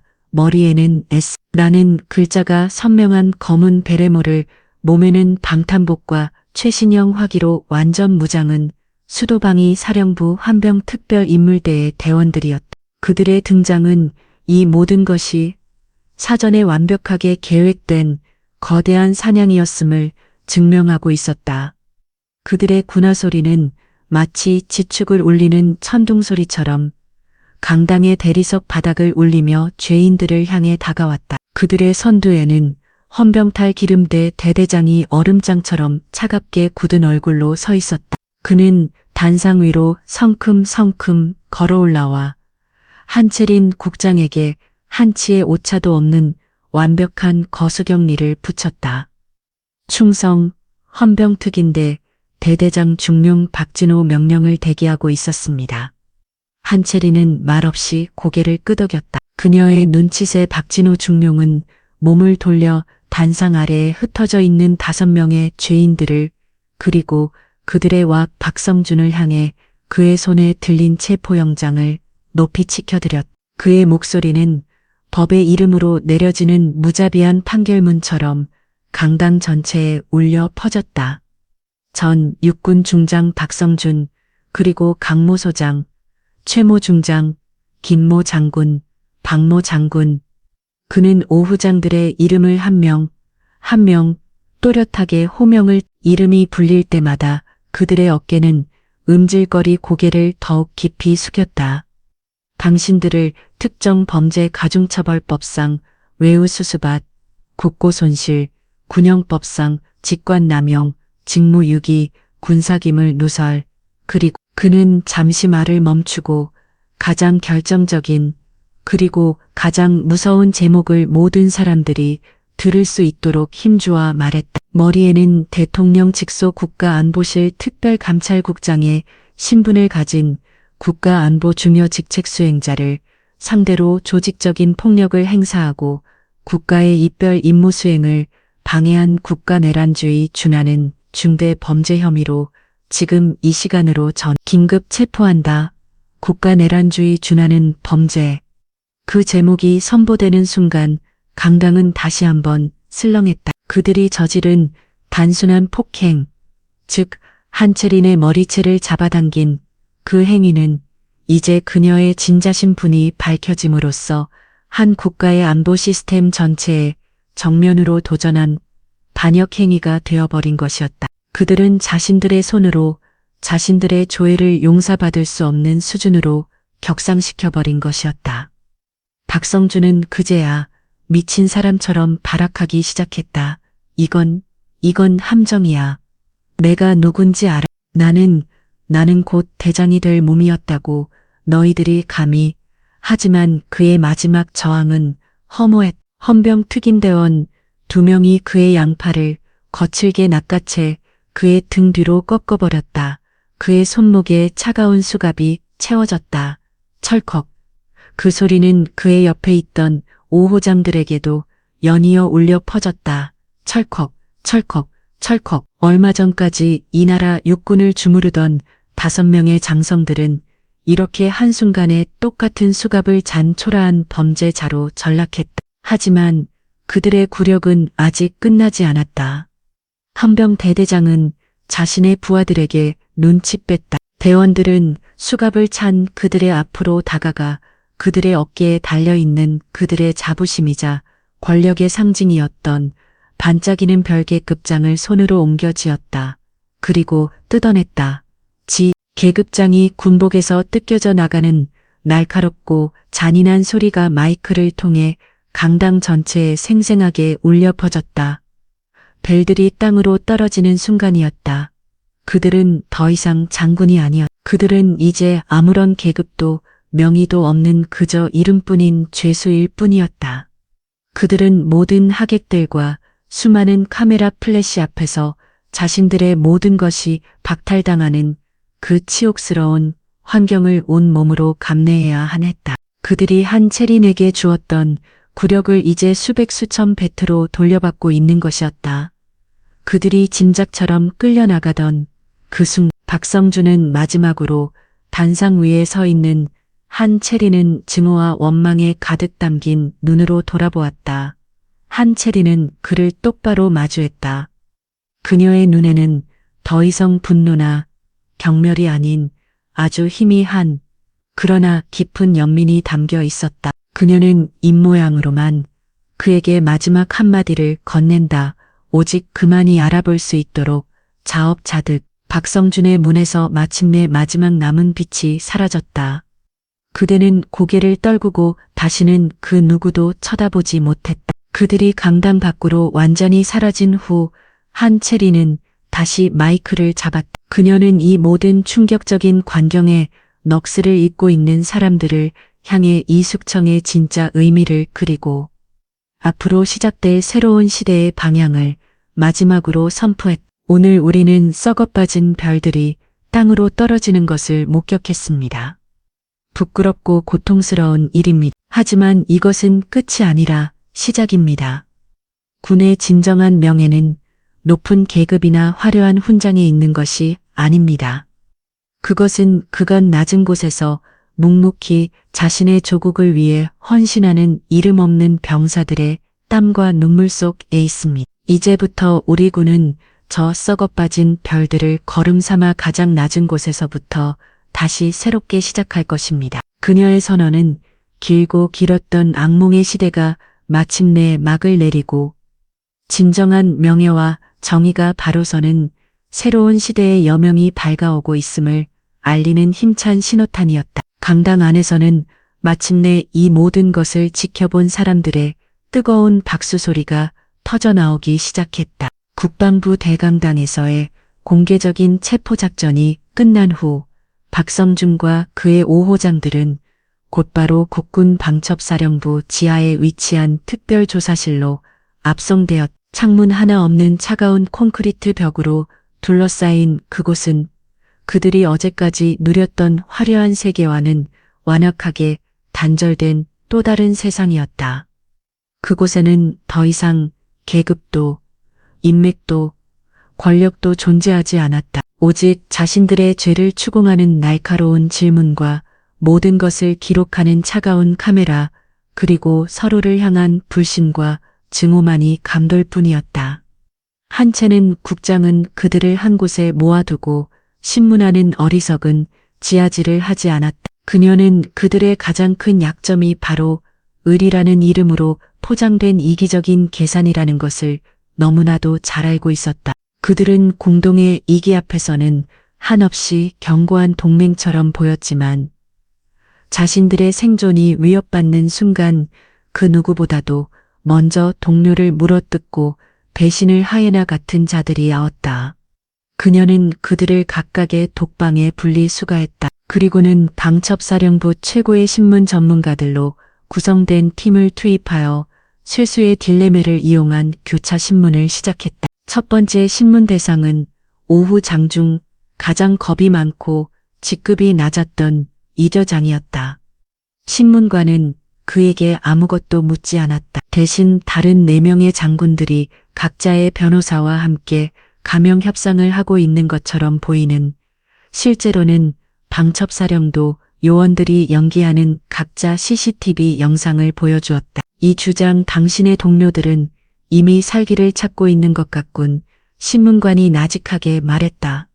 그들은 아마 모든 죄를 실무자였던 단에게 뒤집어 씌우고 자신들은 위선의 압력에 못 이긴 피해자 코스프레를 하려 하겠지. 당신 혼자 모든 것을 짊어지고 수십 년을 감옥에서 썩을 셈인가? 아니면 지금이라도 진실을 말하고 당신이 다들 형량을 조금이라도 줄여볼 텐가? 선택은 당신의 몫이다.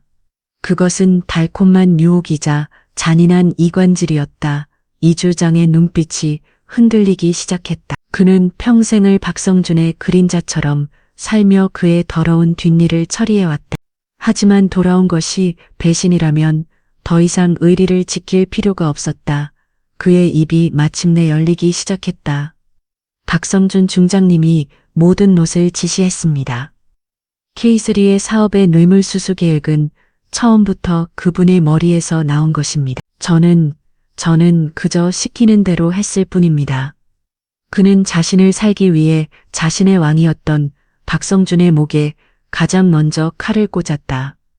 두 번째 신문 대상은 가장 교활하고 계산적인 최 장군이었다. 수사팀은 그에게 이주장이 방금 자백한 내용이 담긴 조서를 보여주었다. 그리고는 그가 뇌물로 받은 제주도 별장의 재산 몰수 영장을 함께 내밀었다. 최 주장, 당신의 동료는 이미 입을 열었고 당신의 불법 재산은 모두 국고로 환수될 예정이다. 이제 당신에게 남은 것은 아무것도 없어. 하지만 만약 당신이 박성준의 또 다른 비자금 계좌의 행방에 대해 협조한다면 정상 참작의 여지는 있을 수 있지. 최 장군은 오랫동안 손톱을 물었듯은 여고민했다. 그는 박성준의 비밀을 가장 많이 알고 있는 인물이었다.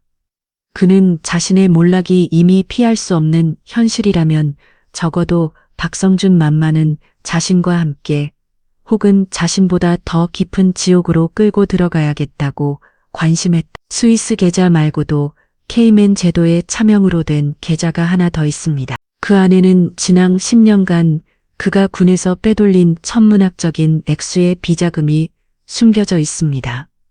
배신은 또 다른 배신을 낳았다. 수사팀은 이런 식으로 그들을 하나씩 차례대로 무너뜨려 나갔다. 그들은 서로가 서로의 죄를 폭로하는 진술 조서를 보여주며 그들의 견고했던 신뢰라는 이름의 성벽을 안에서부터 완벽하게 허물어 버렸다. 그들은 서로를 물어뜯기 시작했다. 강 소장이 먼저 여자 문제로 약점이 잡혀서 박성준에게 충성을 맹세하게 시작했습니다. 아닙니다. 최 장군야 말로 자신의 아들 병역 비리를 덮기 위해 박성준의 개가 된 사람입니다. 그들의 진술은 그들이 얼마나 서로를 믿지 못하고 서로의 약점을 꿰뚫고 있었는지를 적나라하게 보여주었다. 그들의 왕국은 의리가 아닌 서로의 약점을 담보로 한 위태로운 공생관계에 불과했던 것이다. 마지막으로 모든 동료들에게 배신당하고 모든 증거가 자신의 목을 겨누게 된 박성준의 차례가 왔다.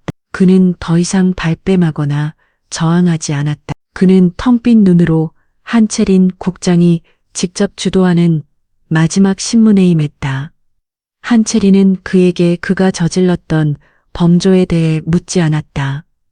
그는 오직 한 가지만을 물었다. 그녀의 목소리에는 분노가 아닌 깊은 슬픔과 인간적인 연민이 담겨 있었다. 왜 그랬습니까? 당신은 한때 대한민국 육군사관 학교를 수석으로 졸업한 모두의 기대를 한 몸에 받던 유능한 군인이었습니다. 당신에게는 얼마든지 명예로운 방법으로도 군의 정상에 오를 수 있는 충분한 능력과 기회가 있었습니다. 그런데 왜 어쩌다가 이런 괴물이 되어버린 겁니까? 그녀의 그 근원적인 질문에 박성준의 굳어있던 얼굴이 처음으로 무너져 내렸다. 그의 눈에서 뜨거운 눈물이 흘러내렸다. 그것은 후회의 눈물이었을까? 아니면 자기 연민의 눈물이었을까? 그는 떨리는 목소리로 자신의 뒤타버린 인생을 처음이자 마지막으로 고백하기 시작했다. 나는 언제나 최고가 되고 싶었어. 하지만 내 주변에는 나보다 뛰어난 놈들이 너무나도 많았지. 강민혁 합참 의장, 당신의 아버지 같은 진짜 영웅들 말이야. 나는 그들을 따라 자갈 수 없었어. 그래서 나는 다른 길을 택한 거요. 실력으로 이길 수 없다면 힘으로 도움을 그리고 겉몰술수로 그들보다 더 높은 곳에 오르겠다고. 그것이 내가 살아남는 방식이었어. 그의 고백은 능력주의 사회가 만들어낸 한 엘리트의 뒤틀린 자화상이었다. 그는 자신의 열등감을 세상을 향한 증오로 그리고 약자를 향한 폭력으로 풀어왔던 것이다. 한채린, 당신이 처음 내 앞에 나타났을 때 나는 당신에게서 과거 내가 그토록 증오했던 그들의 모습을 보았어. 나보다 뛰어나고 나보다 올바르며 내가 가지지 못한 모든 것을 가진 존재. 그래서 당신을 부숴버리고 싶었는지도 모르겠군. 그는 고개를 숙였다. 내가 졌어. 당신의 정의가 나의 탐욕을 이긴 거요. 그것은 패배 선언이었다. 한때 거대했던 왕국의 왕이 자신의 모든 것을 잃고 나서야 비로소 내뱉는 너무나도 늦어버린 참회였다. 그들의 자백과 함께 백성철 왕국은 외부의 공격이 아닌 내부의 배신과 불신에 의해 완벽하게 그리고 아주 처참하게 스스로 무너져 내렸다. 그들이 서로를 향해 쏟아댄 진실의 총알은 결국 그들 모두를 곧 멸시키는 비극적인 자폭이 되었다. 한때는 철옹성처럼 보였던 그들의 왕국은 사실 모래 위에 지어진 허약하고 부실하기 없는 성에 불과했음이 증명되는 순간이었다. 얼마 후 대한민국 고등군사법원은 거미줄 장군 게이트의 주범들에게 군사법 역사상 가장 무겁고 단호한 철퇴를 내리게 됩니다. 서로를 물어뜯며 모든 죄를 자백한 그들에게 더 이상 정상 참작의 여지는 없었습니다. 왕국의 주인이었던 박성준은 국가반역죄에 준하는 혐의가 적용되어 사형을 선고받았고 그의 총실한 5호장들 역시 전원 무기징역 또는 수십 년의 징역형을 선고받고 군복을 벗은 채 역사의 뒤안길로 쓸쓸히 사라졌습니다. 그들이 불법적으로 축적했던 모든 재산은 국고로 환수되어 피해 장병들을 위한 지원계금과 군 전체의 복지 향상을 위해 사용되었습니다. 길고 길었던 악몽의 시대는 이렇게 완벽한 법의 심판과 함께 마침내 막을 내렸습니다. 그리고 몇 달 후 한때 박성주 내 탐욕으로 가득 찼던 육군 작전 사령관 집무실. 그것은 이제 과거의 어두운 흔적을 모두 지워냈는 듯 밝고 정갈한 모습으로 변해 있었다. 방의 새로운 주인은 군 내에서 가장 강직하고 청렴하기로 소문난 신임작전 사령관 이현수 대장이었다. 그리고 그의 앞에는 검은색 정장 차림의 한채린 국장이 마지막 업무 인수인계 서류를 건네고 있었다. 그녀의 임무는 이제 끝났다. 군의 가장 깊숙한 환부를 도려내는 그림자로서의 임무는 완수되었고 이제 남은 것은 새로운 지휘부를 중심으로 건강한 군 조직을 제거하는 일뿐이었다. 그동안 정말 고생 많으셨습니다. 국장. 이현수 대장이 진심 어린 존경심을 담아 그녀에게 말했다. 국장님께서 아니었다면 우리 군은 영원히 저 어둠 속에서 헤어나오지 못했을 겁니다. 이 은혜는 적군 아니라 우리 군 전체가 잊지 않을 것입니다. 과천의 말씀이십니다. 사령관님, 저는 제가 해야 할 일을 했을 뿐입니다. 이제부터가 진짜 시작입니다. 이 자리를 다시는 괴물에게 빼앗기지 않고 진정으로 군과 나라를 위한 공간으로 만들어 주십시오. 그것이 사령관님께 주어진 새로운 임무일 것입니다. 두 사람은 말없이 악수를 나누었다.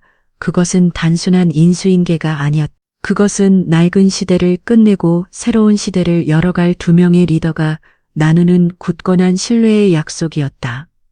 한채린이 집무실을 나서려던 순간 문 밖에서 누군가 그녀를 기다리고 있었다. 깨끗하게 다려진 군복에 이전보다 훨씬 더 당당하고 자신감 넘치는 표정을 한 김민호 소령이었다. 아니, 이제 그의 어깨에는 소령이 아닌 중렬 계급장이 빛나고 있었다. 그는 이번 사건의 진실이 밝혀진 모든 누명을 벗고 명예를 회복했다. 그리고 그의 강직함과 능력을 높이 산 새로운 지휘부에 의해 파격적인 특별 진급과 함께 육군 본부의 핵심 요직으로 복귀한 것이었다. 그는 한채린의 앞에서 서깊은 존경심을 담아 한치의 흐트러짐도 없는 완벽한 거수경례를 붙였다. 충성 국장님, 그동안의 은혜 평생 잊지 않겠습니다. 정말 감사합니다. 그의 목소리는 감격에 겨워 미세하게 떨리고 있었다. 만약 그녀가 아니었다면 그는 지금쯤 최전방의 어느 이름 없는 곳에서 억울한 누명을 쓴 채 좌절하고 있었을 터였다. 그녀는 그의 군 경력뿐만 아니라 그의 인생 전체를 구원해준 은인이었다. 하지만 한채린은 고개를 저었다. 고마워할 필요 없습니다. 그녀는 그의 어깨를 따뜻하게 두드리며 진심 어린 목소리로 말했다. 나에게 고마워하지 마시오. 김중영, 당신 자신에게 고마워해야 합니다. 네, 당신은 모두가 불의에 침묵하고 동조할 때 유일하게 양심의 목소리를 냈던 사람입니다. 비록 그것이 작은 커피 한 잔의 온정이었을지라도 당신은 그 어둠 속에서 유일하게 꺼지지 않았던 촛불이었습니다. 그리고 바로 그 작은 촛불 하나가 결국 이 모든 어둠을 몰아내는 시작이 된 것입니다. 그녀는 그의 눈을 똑바로 쳐다보며 마지막 말을 건넸. 잊지 마시오, 김중영. 당신의 그 정직함을 끝까지 포기하지 않은 당신 자신을 스스로 자랑스러워 하십시오. 이제 이 군대는 박성준과 같은 괴물이 아닌 바로 당신과 같은 진정한 군인들을 필요로 하고 있습니다. 그녀의 말에 김민호 중령의 눈가가 뜨거워졌다. 그는 더 이상 아무 말도 하지 못하고 그저 다시 한번 깊이 고개를 속여 감사를 표할 뿐이었다. 한채린은 그의 어깨를 한 번 더 두드려주고 그를 지나쳐 복도를 걸어나갔다. 그녀의 뒤로 김민호 중종은 새로운 희망과 결의에 찬 눈빛으로 그녀가 걸어가는 모습을 오랫동안 지켜보고 있었다. 복도를 걷는 한채린은 의 발걸음은 그 어느 때보다도 가볍고 평온했다. 그녀의 임무는 끝났다. 이제 그녀는 그림자가 아닌 다시 평범한 군인 한채린 대령으로 돌아갈 시간이었다. 아니, 어쩌면 그녀는 이제 군복을 뱉고 한 명의 평범한 여성으로서 새로운 인생을 시작하게 될지도 몰랐다. 그녀는 건물의 출입문을 열고 밖으로 나섰다. 밖은 어느새 어둠이 완전히 걷히고 눈부신 아침 햇살이 쏟아져 내리고 있었다. 길고 길었던 밤이 지나고 마침내 새로운 새벽이 밝아오고 있었다. 그녀는 그 따스한 햇살을 온몸으로 맞으며 아주 오랜만에 진심으로 환하게 미소 지었다. 거대한 폭풍이 지나간 자리에 마침내 완벽한 평화가 찾아온 것이었다.